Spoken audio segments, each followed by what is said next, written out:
May panonoorin tayo. Napanood mo na ba to? I was just calling you, Casper.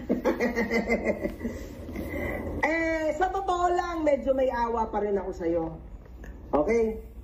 Now, ayaw kitang madamay kay Gusgusin. So, binibigyan kita ng 48 hours. Yeah. 2 days, Casper. Dalawang araw Seryoso yun, na. dalawang araw.